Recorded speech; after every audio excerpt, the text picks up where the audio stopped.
Welcome to the Six Figure Flipper Podcast, where we broadcast weekly interviews with real estate investors from around the globe to empower you on your wealth building journey ahead. Here's your host, Matty A.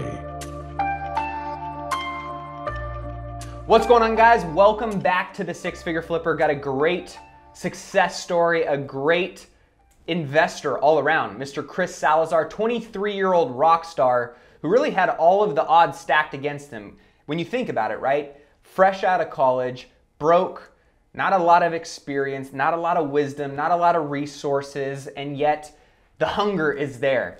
The ignorance is almost one of the things that allows people to become so successful early on in their professional career because they don't have anything to go off of yet. They haven't been beat up. And Chris just went out there with guns a-blazing and has built up in his early 20s a $6 million portfolio doing single-family rentals, doing student family housing development.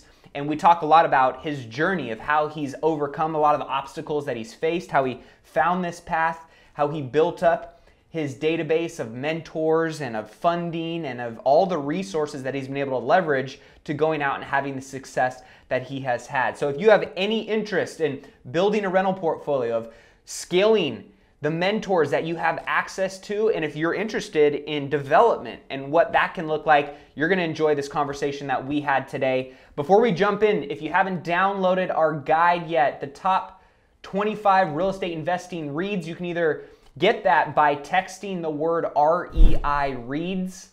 There's no spaces in that. REI reads to 44222, or that link will be in the show notes section below. This is all of my favorite books from A to Z on real estate investing. You name it, wholesaling, flipping, financing, any aspect of real estate that you can think of. We've compiled the top books that my guests have recommended, I've read, mentors have read, for you, so that way you can jump in to the specific reads that you want to know more information on, so you can get that guide for free. Also, I have a few select spots inside of our community to work with myself or one of our success coaches on real estate investing coaching. We get a lot of people that have the big goals, big dreams, and yet they don't necessarily have the clarity in what that looks like, the action plan and what that looks like, and the support, the mentorship, and the accountability that goes along with kicking your butt to move that needle forward. And if you're one of those people where you're saying, I want to do that, but I necessarily don't have the clarity in those goals, what that looks like, how I can do it, and I want to tap into a community, to a support system, to a coach who can help me accomplish that and make that a reality, feel free to check out the link in the show description below or at mattaitchison.com on the coaching tab, the options that we have available for you, because we have some amazing success stories of people just like you who have had those goals for some time and decided to take action on them and have gotten massive results. So if that's something that interests you, I'm gonna go ahead and pop that link in the show description below as well. You can check that out. And with that being said, anything that we're gonna be talking about in today's interview, those links and resources will be in the show notes below as well. So let's go ahead and get started with Mr. Chris Salazar. Welcome into the show, Chris Salazar. What's going on, man? Hey, man, not too much, man. Thanks for having me on.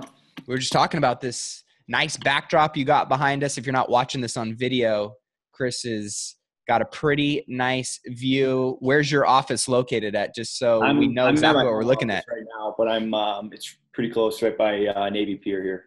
Got it. So you live in downtown Chicago. Right.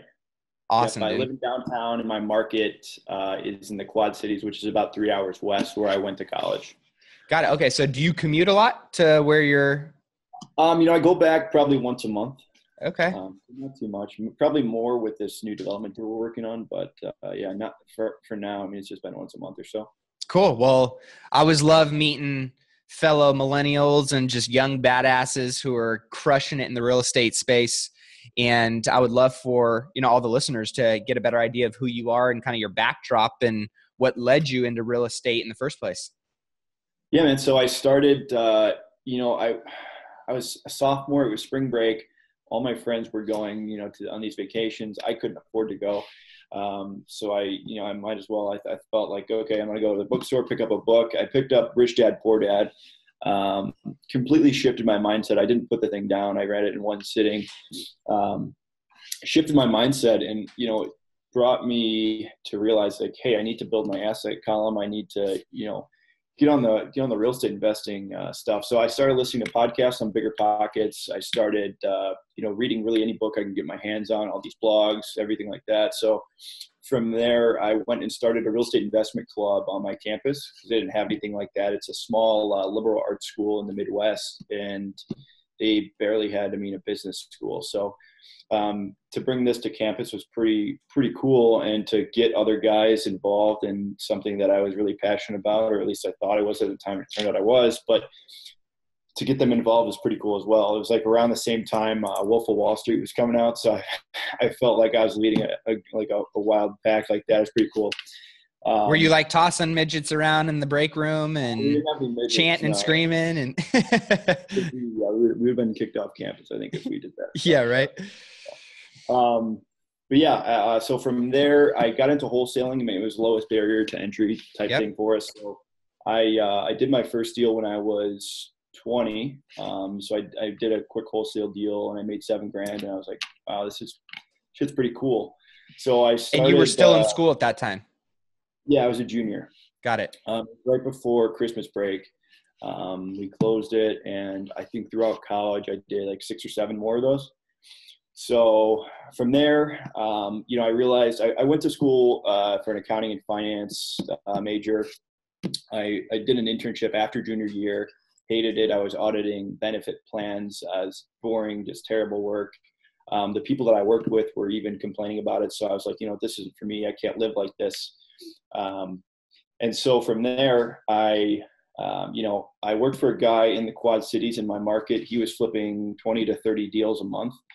And I got to know his business. I was doing acquisitions for him. I was getting paid pretty poorly, but I was learning a ton. So it was a great experience learning his business. So I brought the concept to my current partner.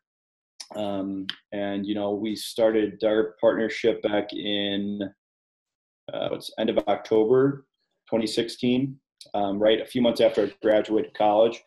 And ever since, we've been acquiring single family and multifamily buildings in the Quad Cities right now. So beautiful. I love the fact that you did all this while you were going to school. You always hear people who are, thinking that it takes a ton of work and a ton of time, and mind you, it does, but there's a way that you can still have a pretty full plate like you had and go out and make a good amount of money. I'm curious, how did you find that first wholesale? What did that look like? Take us back to that first deal and kind of, what got you hooked into the real estate space? Yeah. So the first deal, I was pretty broke. Like I said before, I put my first few marketing campaigns on my credit cards. So it was a really big risk for me, especially not having any income. And I was in the middle of, off-season football workouts off and on. So I played football there at our college, D3. So that in itself was it was a big time commitment. And then I had classes, of course, which I skipped a lot of to learn real estate stuff. So, my first deal, I got under contract. So I sent all this marketing out. Direct mail, postcards. Direct mail. Mostly yellow letters at the time. I think one of them was postcards, but I spent probably $2,000 or $3,000 on a few different campaigns. Got pretty much no traction on it. I did a $10 Facebook ad, and that's how I got this first lead. So I got this deal. $10 Facebook ad. Crazy. She just put her information to my website. I had Podio set up and all the back end stuff. So I checked it out. I didn't really, know what I had. So it was a duplex, probably $700 or $800 I think $750 actually a unit. 2 bed, 1 bath each side by side. Got under contract for $61,000 and put it out to my buyers list, which was very, very small at the time. So I got, but luckily I got a guy for $68,000 within 24 hours. Wow. So I flipped the contract that quick, and ever since I was pretty hooked on it. So it's like, it seems so complicated, right, to so many people. And, oftentimes we overcomplicate it. And then once you go through that first deal, you see how simple it can be, right? It's just finding those kind of opportunities, but it's like you're hooked. It's like, I got to do this as many times as I can possibly do this.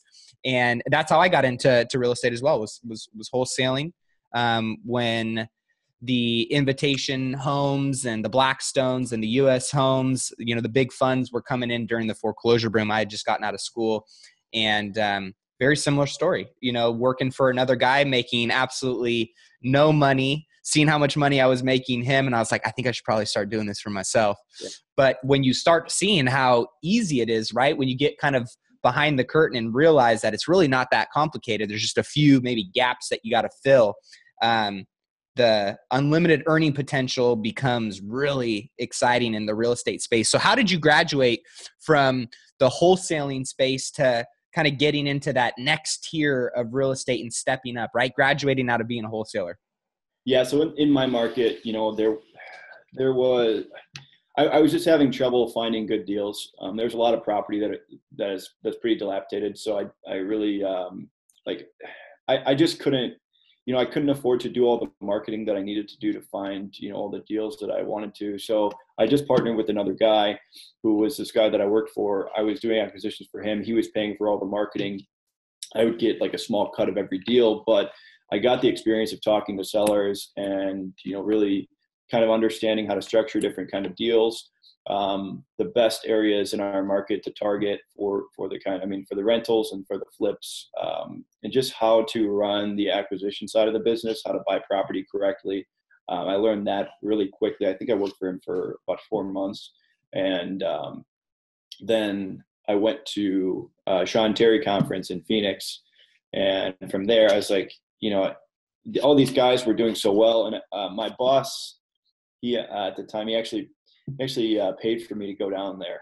And so, but that conference helped me realize that I need to break away from him and start my own thing. So it was tough to kind of sit down and talk to him about that, but definitely worth it. And I'm really glad that I found my current partner that I have to kind of make that jump. That's awesome. So the dude paid for your education, helped you realize you didn't need him, and then you were off. Yeah. So let's talk about that real quick. I want to know a little bit more about how did you, find that partner and kind of get going on these next level of deals, which is your, single family, multifamily, repositioning, value add. Because there is, a big jump from just being a wholesaler, low barrier of entry. And for those that are listening that are new in the space, wholesaling is absolutely hands down the easiest way to get going, right? You can be a full-time football player, college student, and go out and invest in real estate like Chris did. And then you kind of had, bigger goals, bigger dreams, more money, more financial freedom. So how did you start moving the needle forward kind of down that path, and why did you, align with the partner, and how'd you find him? Yeah, so I found him through a relationship that I had in high school, which I still have today. We're all a group of friends, and one of my good friends, her dad, is my current partner, and I was really glad that he kind of saw the opportunity that I was I was pitching him this concept one night we were sitting down together, and he was always interested in what I was doing in business, and I was always interested in what he was doing because he's doing big things, and I wanted to always be a part of that or like get some more knowledge. I felt he's a good mentor, good guy to learn from. So I was pitching him what I was doing for this other guy in my market, flipping.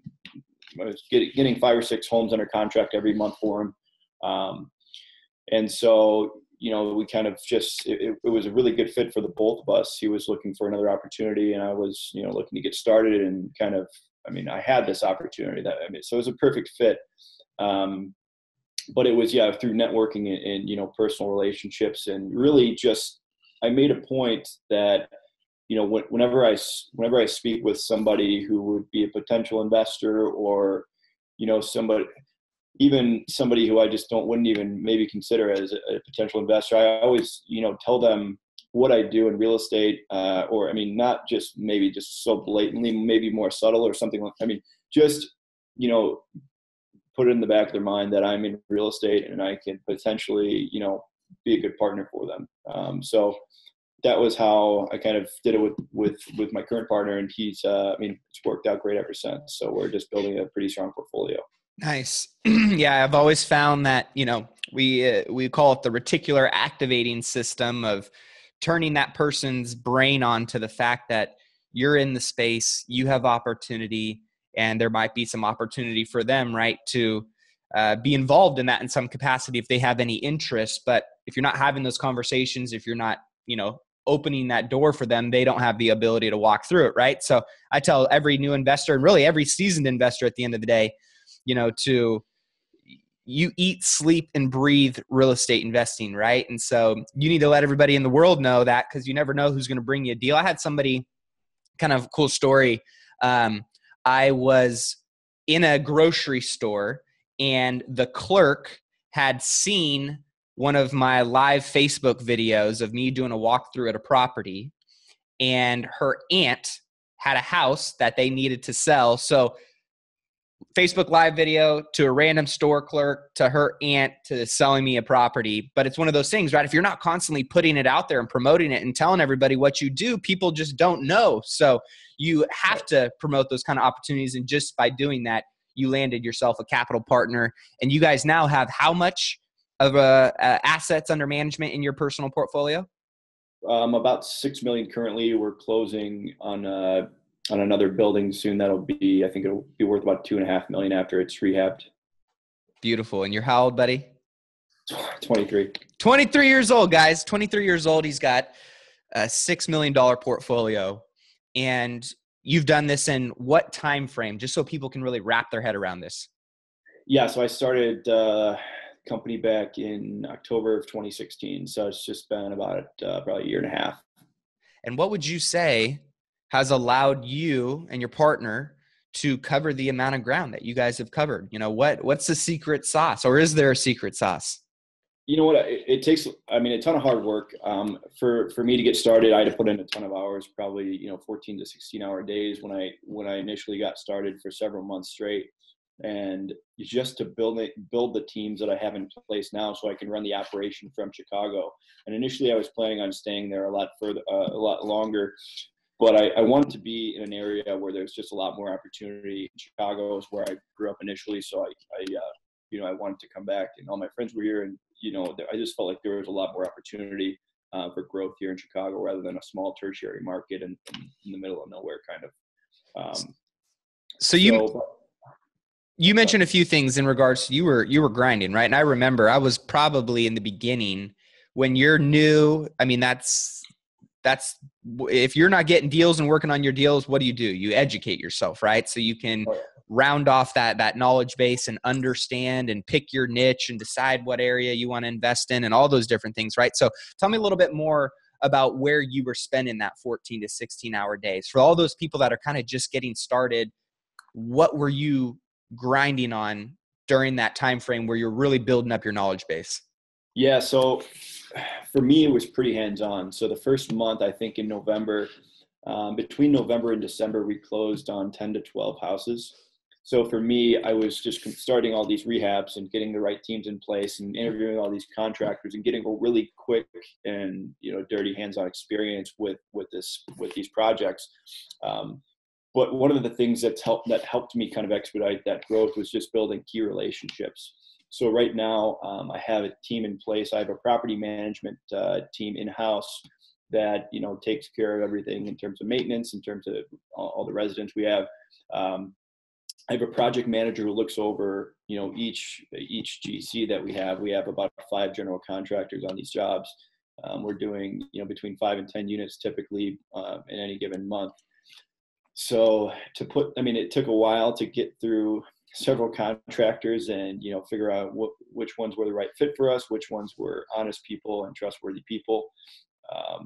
There was a couple of tough experiences with me, and there were a couple of contractors just, eating my lunch a couple of times, but you learn pretty quickly and you move past it and you find the right relationships. And that's what's important. So once you have that in place, it's just a lot easier to scale.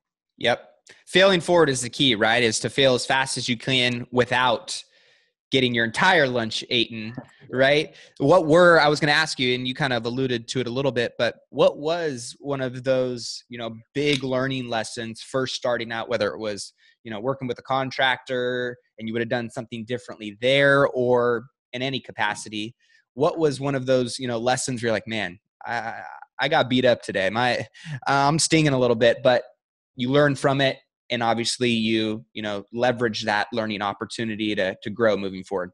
Yeah. So I thought I knew how to estimate repair costs initially, because I wholesaled property and I thought I was, really good at that. It turns out I was terrible at it. So the first few properties we bought, there wasn't as big of a spread as I initially anticipated. I mean, we still bought them just about, right? So they weren't, we didn't take a loss on any of these properties, but it just helped me understand how to estimate rehab costs. When I walked through, these 10 properties or so that we closed on, I made sure I walked several contractors through each project, between 4 or 5 or maybe 6 on some projects, just so I can really learn, okay, what are these guys seeing? What are they pointing out? What kind of ideas that they have about, turning this into a strong rental product for the market, and really kind of narrowing down what these things cost item by item. So now, I'm pretty good at determining the rehab costs up front, and I've trained my project manager to do the same. So it's all systemized, and we've got, a spreadsheet, a checklist walking through each potential purchase, what the rehab costs are, just so we know our numbers down to the T. Absolutely critical. I think when first starting out, you hear of these horror stories, right? Of people talking about how real estate sucks and how they lost all this money and da-da-da-da-da. And usually it comes down to poor analysis, right? Poor analysis on the rehab, poor analysis on the exit price, poor analysis in some capacity. And so that's where I believe having mentors like you talked about, and just having a well-rounded team around you that can give you that, second set of eyes, that, double check, to give you the confidence to know that you're going into an opportunity the right way. Because we all know, right? You make your money when you buy, you actualize that equity, that gain when you sell. And, having that great team around you, it sounds like you were very intentional about surrounding yourself with the right people, right? How critical has that been to your success overall as you continue to grow this and step into bigger opportunities? Yeah. I mean, it's the biggest part of the business. I mean, relationship is a real estate business. For us, having the right team means everything, because I have people in place that I can trust, that are going to have my back and going to protect me against, some of the contractors that try to, get more than their share, or just don't do any work that they say they are. But, right. Having that team in place, it's just a good support system, and it's necessary for a successful business, I think, in really any venture, but yeah, especially real estate. What would you say is one of your superpowers you bring to the table as a real estate investor? I don't know if I think I'm really good at underwriting deals, analyzing what's the highest and best use I can get out of, a certain deal. For example, there's a 20 unit deal that we're doing right now that we're probably 75% of the way through the reposition. And the property's been sitting on the market, I think, before we bought it for about 6 months. Okay. No one was interested. That deal is going to, we bought it, I think, for $740, putting in about $160. So we're in it for $900,000. It's going to be worth about $1.3 to $1.35 after it's rehabbed and leased up. So, but I was able to see that and see the opportunity to raise rents, and what kind of things could be done to the property there to really gain the highest value that we could. And other investors passed it up. They didn't really see the opportunity. So I think that's one thing I'm good at, is identifying opportunities where others don't. And I mean, the underwriting on, at least on these smaller deals, I think is generally pretty simple to understand. But really identifying opportunities where others don't, I think that's what I'm good at. Love it. That old cliched adage of, opportunity is disguised in overalls and dressed up as hard work, or, whatever that may be. And that's ultimately where a lot of great deals and opportunities are, right? Is there's some hard work, and that's part of what your model is, right? That's what my model is I find these big opportunities that seem scary to a lot of people, and we reposition them, we add the value, and we, realize the gain from those. You guys are playing in the single family reposition space, the multifamily reposition space. For those that don't know what repositioning is. Give us your definition of it and why you love playing in that space in particular. Yeah, so repositioning, at least for us, is finding a value add opportunity in the market where there's a pretty distressed property, where it may not even be distressed, it may be cash flowing, but there's an opportunity that either that property is under rented, there's an ability to kind of change the perception of that certain area. There's an opportunity to raise rents and add value, or manage the operating expenses better and lower those. So from that aspect, I mean, just adding value, making it better than it was before. I think that's just a very basic definition of a reposition. And now you guys are doing both single family and multifamily repositions. Is your overall model, are you guys doing 50 flips, 50 holds, or what is kind of your overall business strategy and what you guys are looking to get accomplished? Yeah, so we're looking to accumulate several hundred units through between multi and single family, and then package those up and then sell them off to maybe an institution or somebody that would buy something like that in our area. But right now our main model is go into these properties, rehab them, and then refi, or just add value and keep accumulating rental properties. So right now we have 55 single families, well 56 now. So we have those are all rentals. I think we've flipped maybe 5 or 6, and then we have the 20 unit reposition apartment complex, and then we have another student development project that we're closing on this month that will that's going to be, it's like my passion project. I want to be a developer eventually downtown Chicago. Like that's my dream. You want to be building one of those buildings behind you.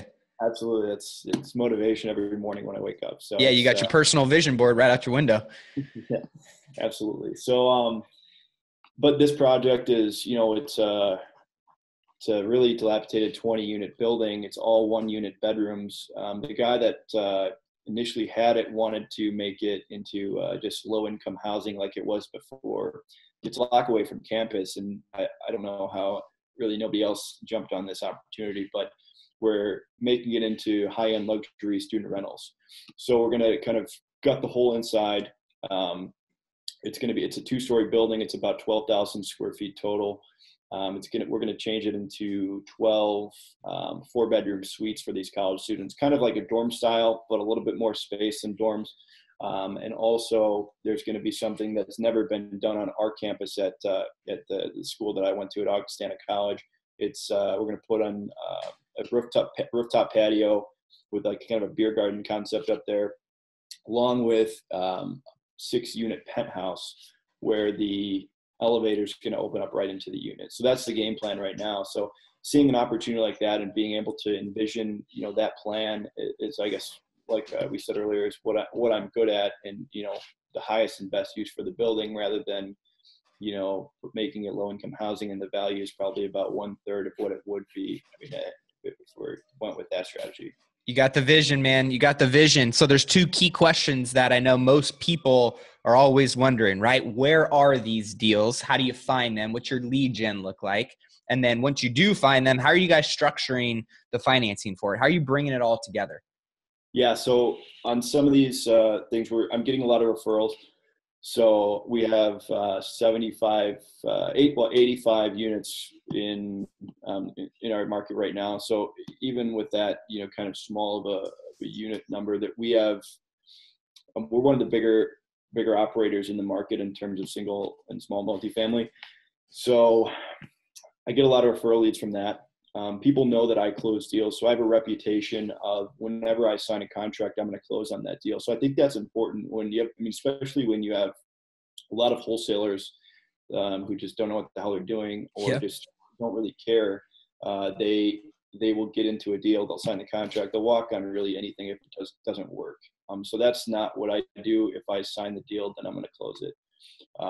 So people understand that, and I have that reputation in town. So that helps me get a lot more deals, whereas other people, they don't. So people know they have a reputation of maybe backing on a deal. So we get a lot of referrals. We do some direct mail still. mostly on the bigger buildings. But for the most part, I mean, I say more over half of the leads we get are referral leads. Which is at the end of the day, right? Underlying foundation of all that is relationships, right? Building relationships, building rapport. I love what you said, because the wholesaling side of the business, I would say 90% of them are sloppy. They don't operate with integrity and ethics, but then there is a good chunk of wholesalers that do it the right way.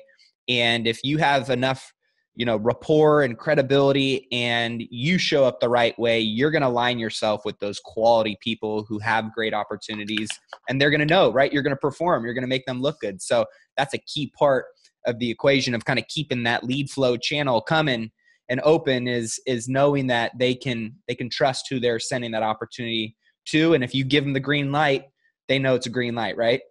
100%. And then the financing side. So you come across these deals. Let's say you give them the green light. This looks good. All systems go. What is your guys' financing looking like? I know for a lot of people, they're probably thinking, man, he's got $6 million of assets and, 23 years old. Are you qualifying for all this? Break down for, the listener, what does the financing structure look like? How are you guys pulling the capital together? Where are you getting it from? Yeah. So initially when we started, my partner put in a good chunk of equity that helped us acquire probably the first 30 or so homes cash. We refied out once they were stabilized. Beautiful.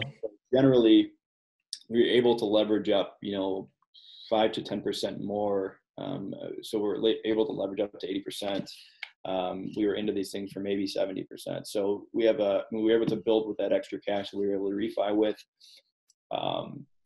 Now I built up, a lot of relationships with these local banks who are pretty aggressive in the single and small multifamily space. So we've been able to, get a lot of, get pre-approved on a lot of loans off the bat from them. For example, one of these, so I started that club back in my college. Yep. The first guy that I had speak there he's a local banker. He's a VP at one of the local banks. And he actually, building a relationship with him through 4 years or so has enabled me to get this student development deal under contract. He told me about it. It was an auction that I just popped into his office and I was like, hey man, what's going on? Just checking in. Wanted to tell him about what we were up to. And then he told me about this auction that I, got this property at. So without, that relationship, I wouldn't have got the largest deal that we have working on right now. And his bank's also going to do the financing for that. So and it's really attractive. So, dude, isn't that awesome though? Like I have a couple of those experiences in my real estate journey where you go back to like one relationship, one conversation, one event, whatever it may be. And that person ends up unlocking so many doors and opportunities for you just that stem from, that first meeting. And it's like, man, I'm so grateful I met that person, right? Yeah, absolutely, man. No question. So from there, we're probably going to start, acquiring all cash. We're looking to sell some of these things off turnkey as well. So right now I'm in the process of partnering with a turnkey provider because there's pretty big spreads on some of these deals and they're good products. We provide some of the best product for the rental market in the Quad Cities, just off the way we do the rehabs, the materials we use, the finishes we do. So they take 10 days maximum to lease up generally. So wow. So you guys are putting out a top tier product. Therefore you're getting quick, rent up, you're getting probably low turnover. You're able to demand top dollar for rents, right? You're maximizing the asset to its highest and best use. Yeah, actually. And we're able to, the banks know this as well, and they're willing to work with us a lot more than, somebody else who does a half-ass job on a project and so it's a good spot to be in. We're just, like we talked about, just building those relationships, and over time you just build momentum and, it's just exponential. Love it. So I want to break that down real quick for those that may not understand. Basically, they paid all cash for a good amount of these properties up front, and then through the value that they added to the asset by getting it rehabbed, getting them rented up. The bank obviously gave them the value that they added by refinancing all of their cash out and putting a new loan on the property, and probably the amount of cash that you guys had into it.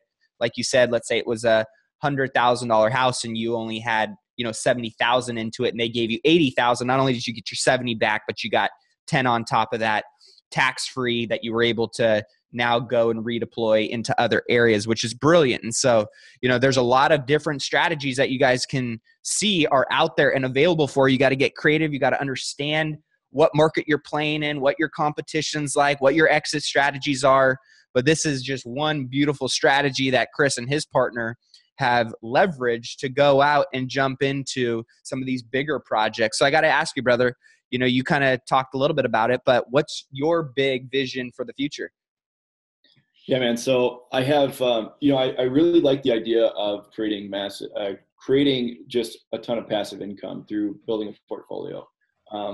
I'm really not attracted anymore to the wholesale model. I'd rather just, keep everything and just keep building, Yep. my asset and keep accumulating assets. So I want to get into, bigger syndication business eventually.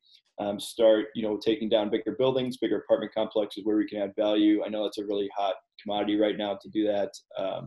But I think it's a great strategy. And I'm sure, I'm interested in learning about other asset classes. I don't know, what will pique my interest at this point. But I just know that I want to create a really massive portfolio of a bunch of commercial buildings and, eventually have that. And then also, try my hand in development and see where that takes me. I know that's a really tough business. It's very political, especially in the major, MSAs.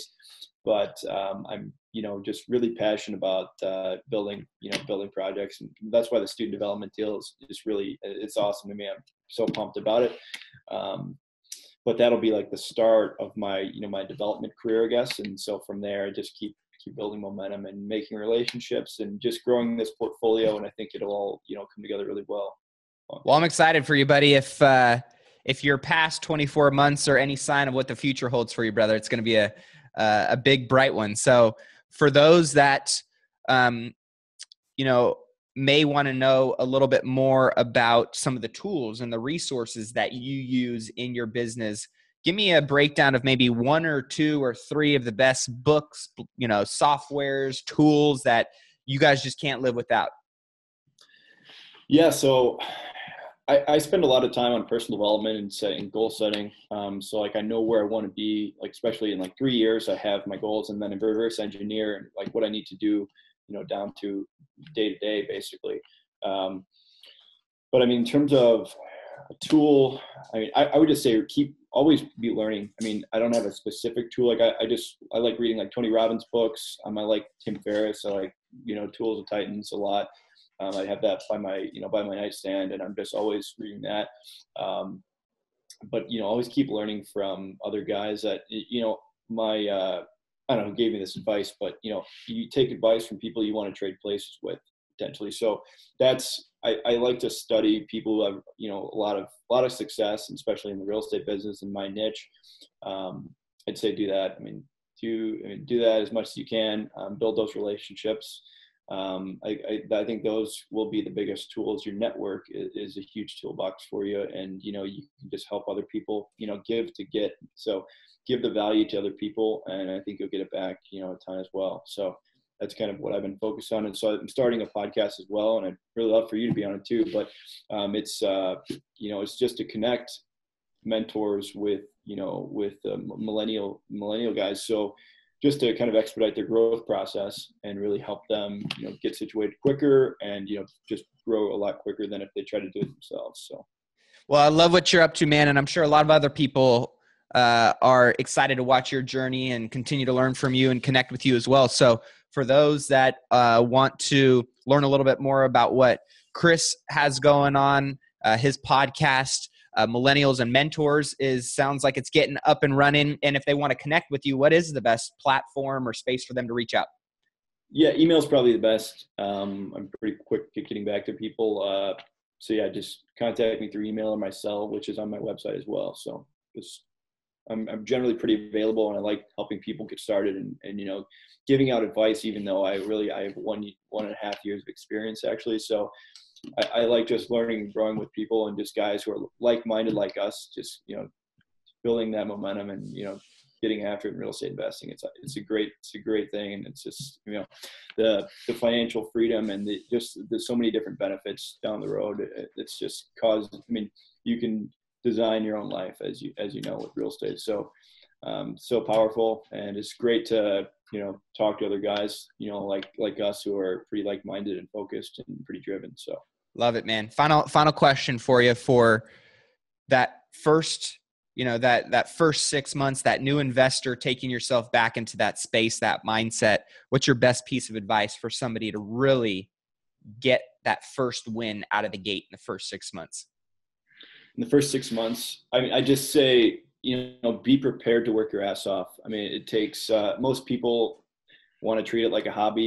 I'm sure they have a full-time job or whatever, usually when they're getting started, or in school or whatever the situation is, but you have to really work your ass off. Weekends, extra after hours, like whenever, you just have to really grind to get that first deal. It's a process. And once you put in the work, I think, most people will be able to figure it out pretty quickly how to do their first deal and really get started and get rolling.